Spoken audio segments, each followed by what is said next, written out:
Alright, what's going on, guys? Alright, welcome back to another episode of Flying Brian's Garage.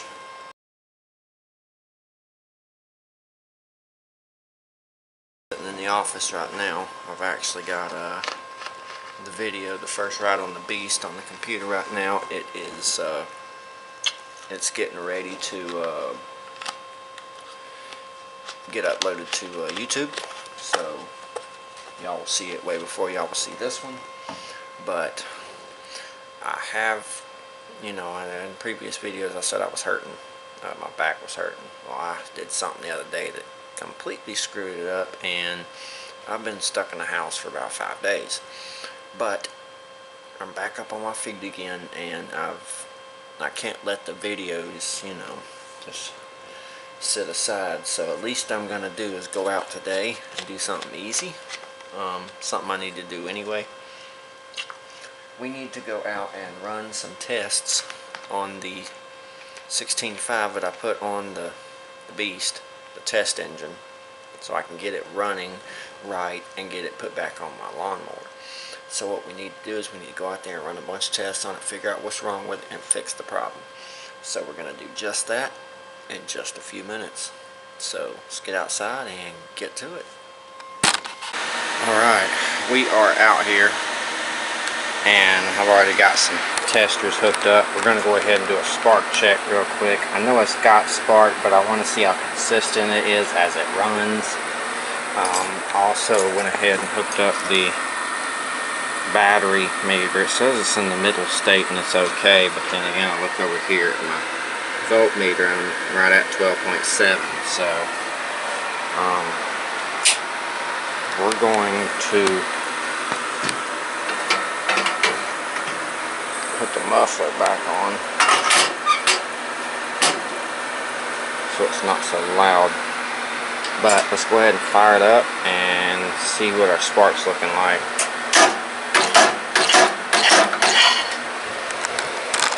Hold on. Oh, shit.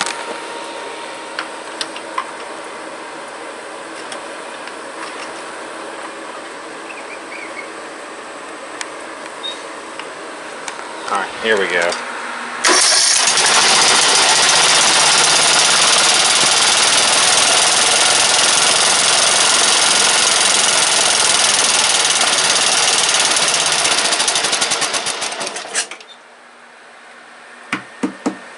It's safe to say that that's pretty good spark. So I guess next we're going to check compression and see what it's reading again. Alright, so we got 12.69. We're still reading middle here. I have the spark shut off. I've got my little button hooked up here to the engine. So we're going to turn this over and see what we get for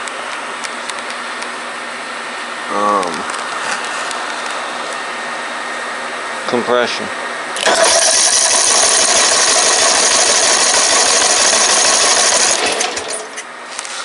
Alright, so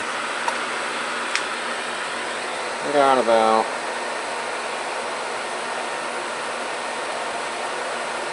110. So 110 psi. That's not too bad. Let's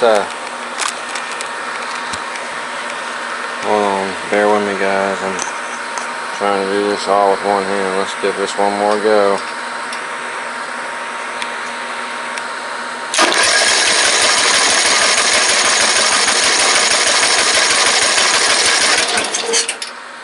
Alright, so 110. So we got good compression. So came outside just because I found some things that I didn't think I had anymore. Found some of my old sticker lettering that I used to do my van with. So I was like, I'm gonna come out here and letter up some of the tractors here. So I did FBG for Flying Brian's Garage. Did it on this fender, which is very light, but I like it. Put this tag over this side, so it's now got two. Put the hood back on and the mesh part back in. Flying Brian's Garage here. I want to put a handle on each side. Put some kind of something for the feet on each side. I did put a flag, antenna style flag, back in the hole there. So Chevy power. I found some old emblems that I had laying around the shop, so I'm using them to cover holes and stuff of that sort. But I mean, this thing's really coming together. I'm about to put the back rack back on it. Like I said, I'm gonna put some handles on each side. Other than that, I mean, it's decked out. Well, couldn't find any handles. Thought I had some, but I didn't. But I did find these little cup holders. 9 one at each side, and it's not in my footway. That way I have something to put my stuff in, and I don't have anything to put on the feet, so just leave it like that. I think it's alright. Put the back rack back on it, and yeah, it's looking like a whole piece now. Put in old Pontiac emblem I found there. Since this is GM based, just, you know, it's not really a GM, but you know. And I'm putting a, okay, what is it, 2?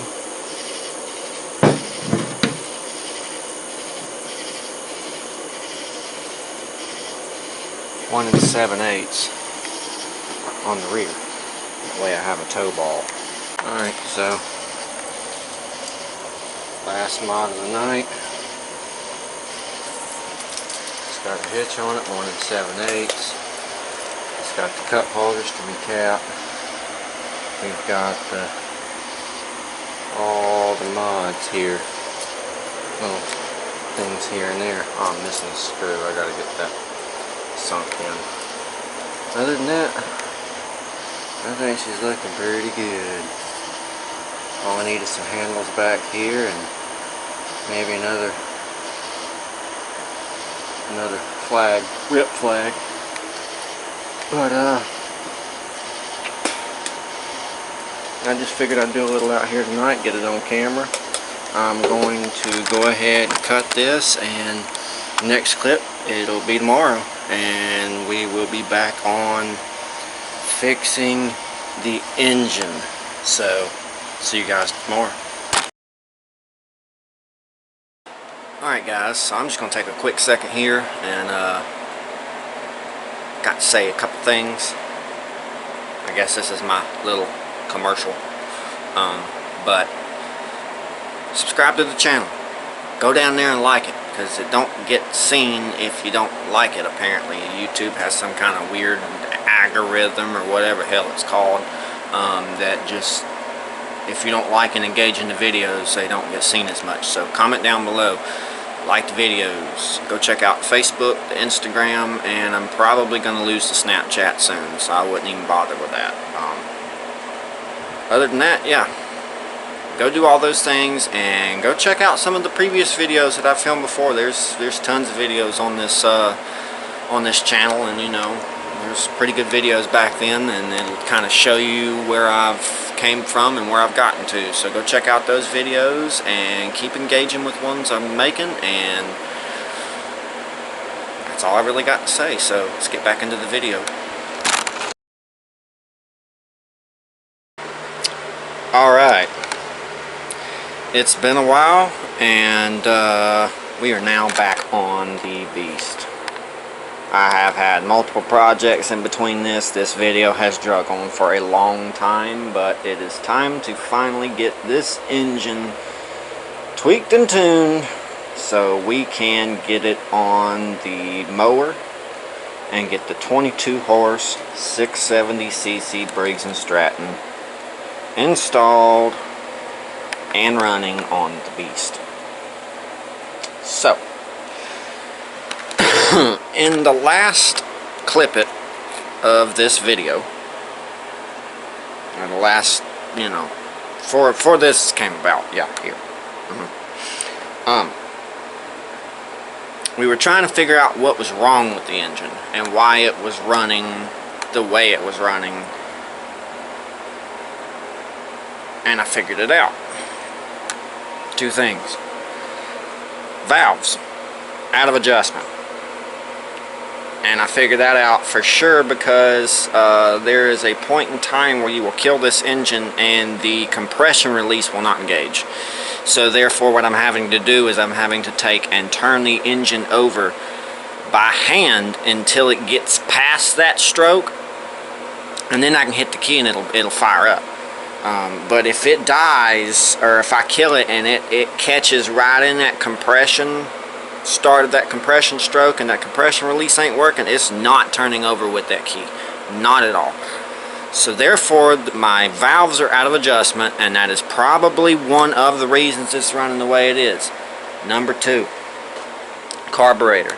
I think the jets are not completely, you know, flowing properly. I think there's a little bit of a clog in there. I don't think it's enough of a clog to shut the engine off completely to where it won't run, but it will not let it accelerate properly because it's starved of fuel, is what I'm saying. So I'm pretty sure those are the two problems, and that's what I'm going to focus on right now as of this moment. Alright guys, so I did this off camera. Got the valve lash set. I had to get top dead center with both of the rockers were loose. Then you get 0.6 of an inch on your feeler gauge, and you get it in there. You loosen both of these, which is a T20 and a 10mm. You tighten down your 10mm nut until it's just enough clearance, and you take your T20 and lock her down on both ones. So what we're going to do now is throw the spark plug in there, since we got our clearance right. Or I think it's right. We're going to go ahead and put our plug in.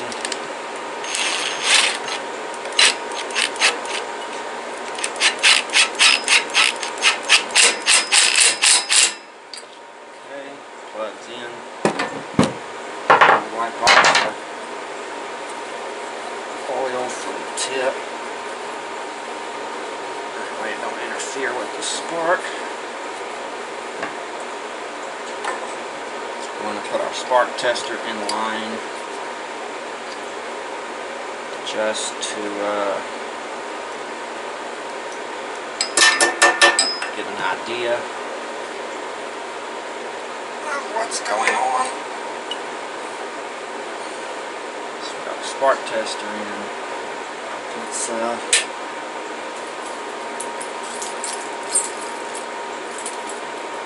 Let's see if she'll turn over and the compression release will engage.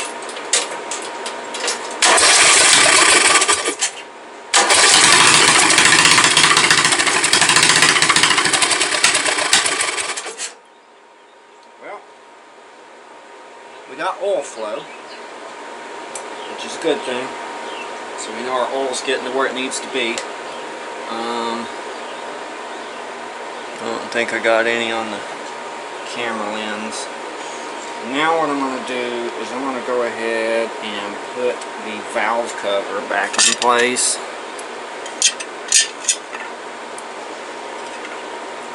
Because I think now they're adjusted properly.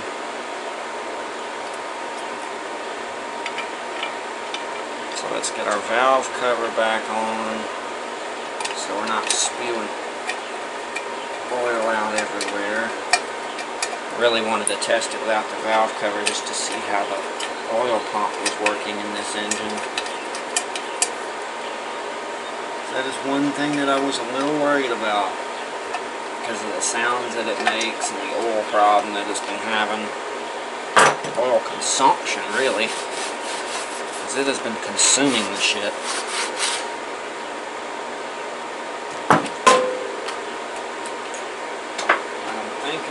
broken somewhere, because before, compression release was not really engaging properly.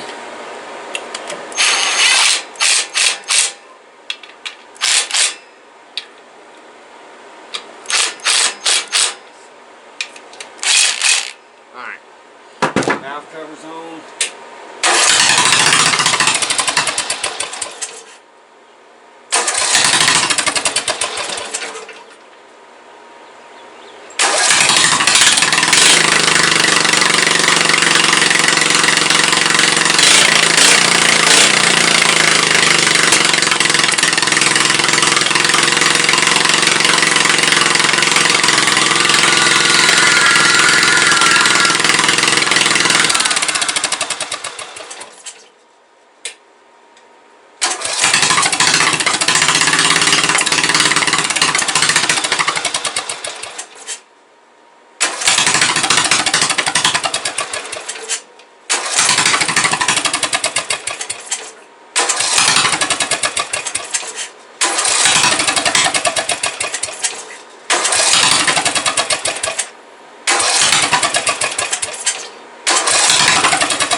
Compression release is working just like it should.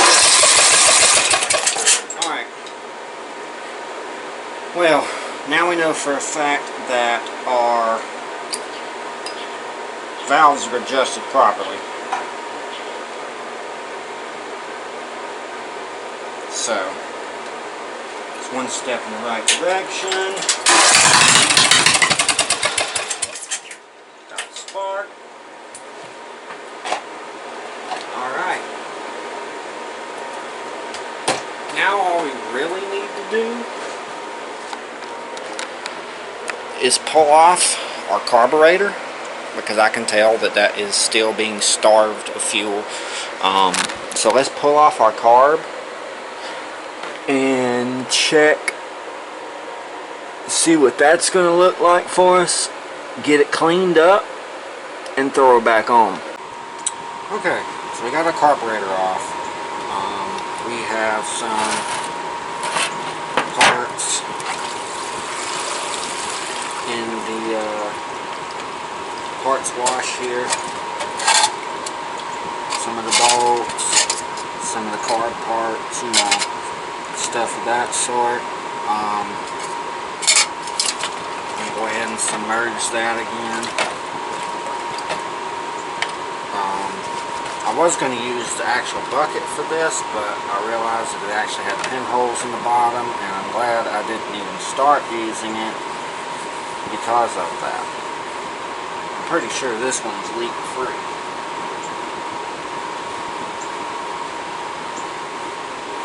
At least I hope.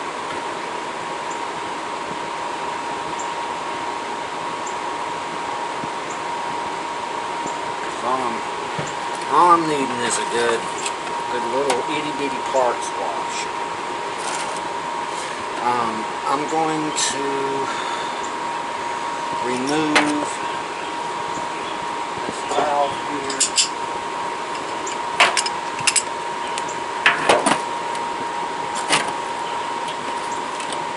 from our carburetor. It's not wanting to come off easy.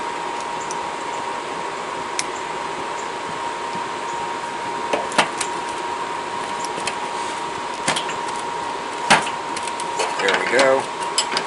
It is broken loose.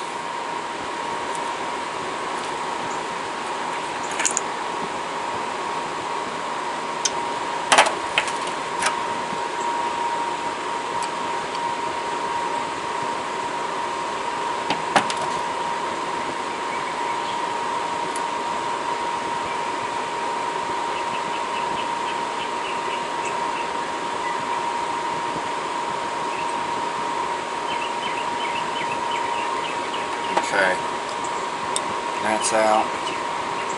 Pin, float, needle and seat actually look pretty good still. I'm going to drop them in.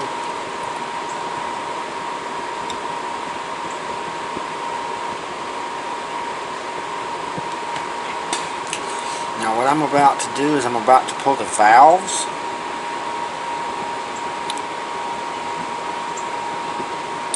out of the carburetor.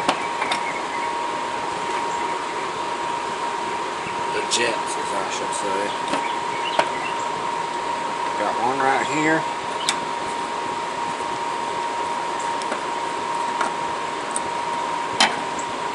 That's actually clear.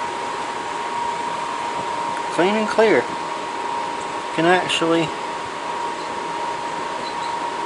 see, hold on.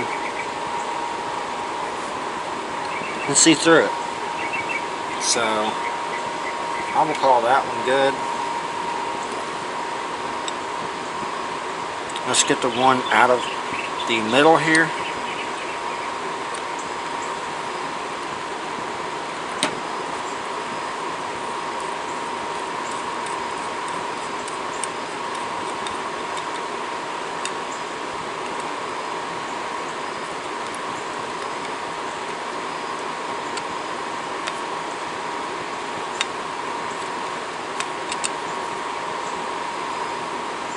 Coming.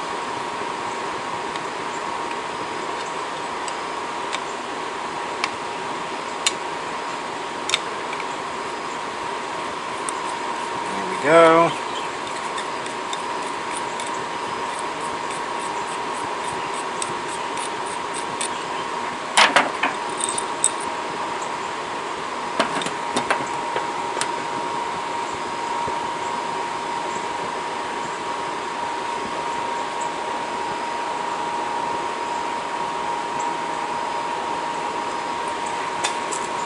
It's pretty clear too.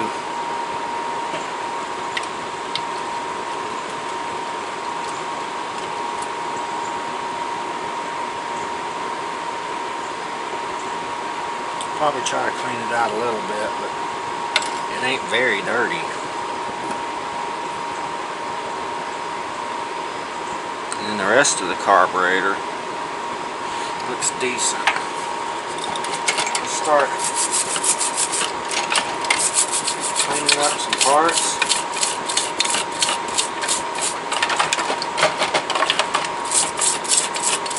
And getting this thing back together.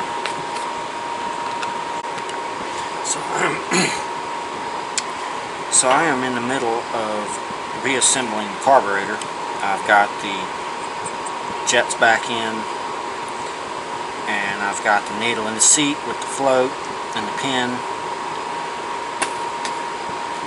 I took out the air fuel mixture screw and cleaned that jet out. Everything seems to be fine here on the choke, and all of that is nice and cleaned out. The only thing I'm having a problem with is I noticed that the throttle seal is actually loose in this. It kind of wobbles back and forth. So what I'm going to do is I'm going to find some carburetors that I have, see if I can find a good throttle seal, and maybe the throttle arm too, because this one might be a little worn. Yeah, it's worn. That's what it is. Worn throttle. Okay. So what I need to do is I need to find one and throw in here, and I'm going to do that right now. Alright, so we got our Walbro card put back together, but I was not able to find a shaft that fits, because apparently all I have is nickies around here, and the shaft for the throttle is actually a little bit bigger than on the Walbro. So I've got the Walbro cleaned up and put back together. I've also got a Nicky here. It's in fairly good shape. I don't like these, but you know, it's in good shape. I'm going to throw this on first, and we're going to see what this thing will do.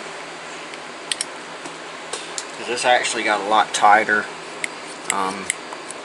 choke and throttle seals. So we're going to check this one, see what it'll do, and then debating which one we're going to use. So it's either the Nicky or the Walbro. So let's go ahead and get the Nicky on the 17.5, see how it runs, and then we will go from there. We got our hardware here in our parts tray.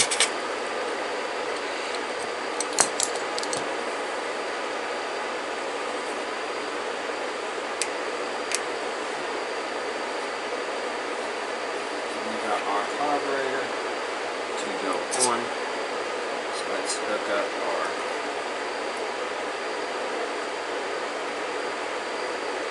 choke.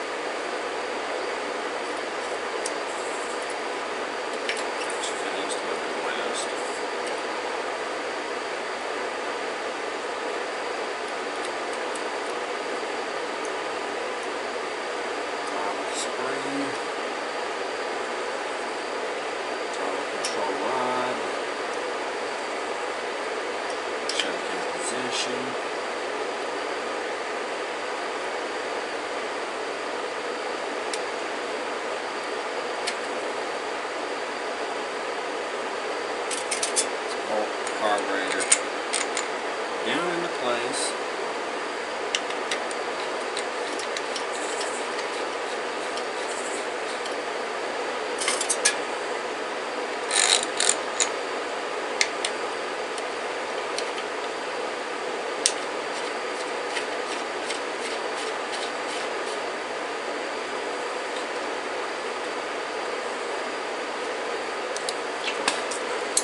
Millimeter studs.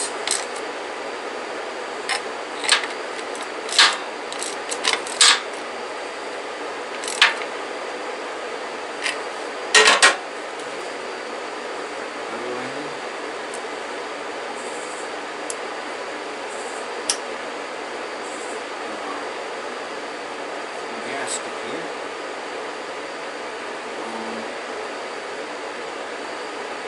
Go home.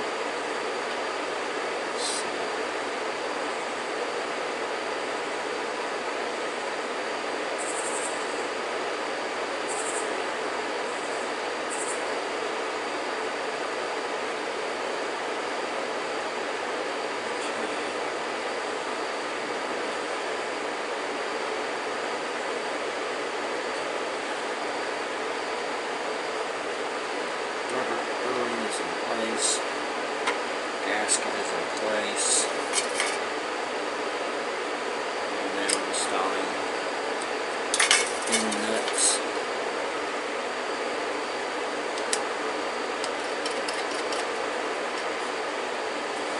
Go ahead and hook up our seal line.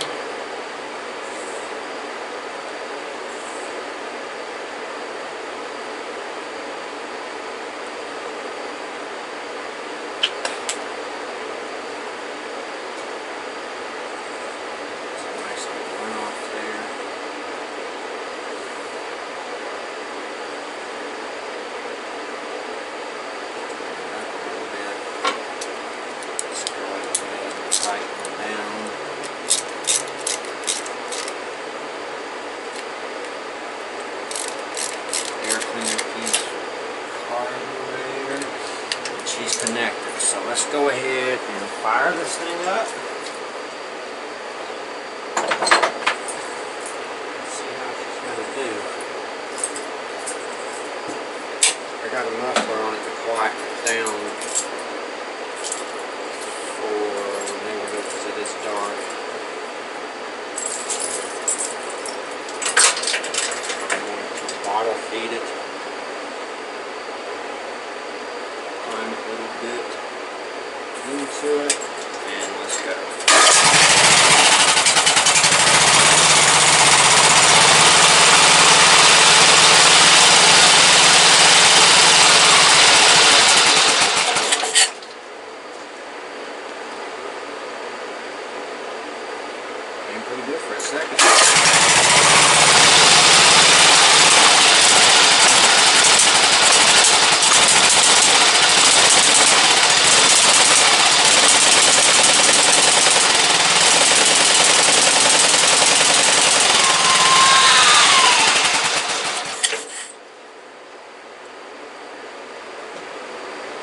Don't run very good with that carburetor on it.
That carburetor's junk.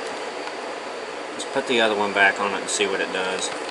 Alright, take 17, I guess. I shortened up the fuel line, put the Walbro in.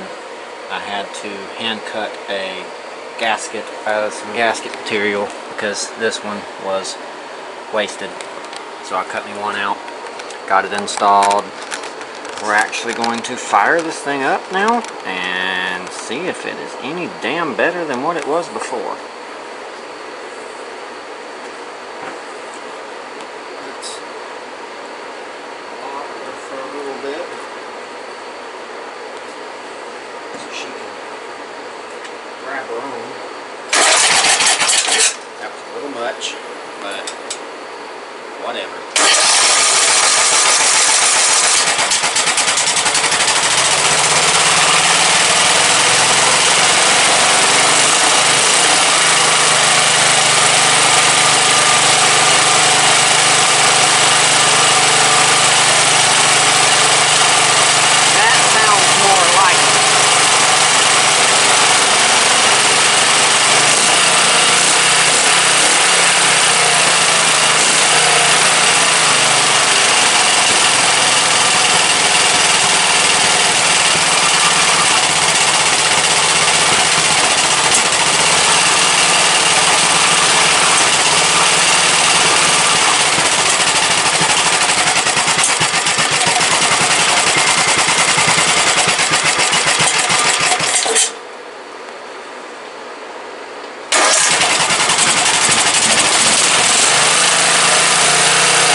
Call that good, and I'm happy with that. So I'm going to go ahead and put the cowling and everything back together on this engine and go ahead and get it ready to be pulled.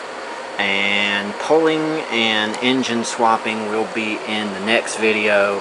So I really hope you guys enjoyed this video. I'm sorry that it took so long to get this content out, but I had other things I had to do, and this thing was just last priority. But it runs good now. It starts over every time with the key. The compression release is working properly.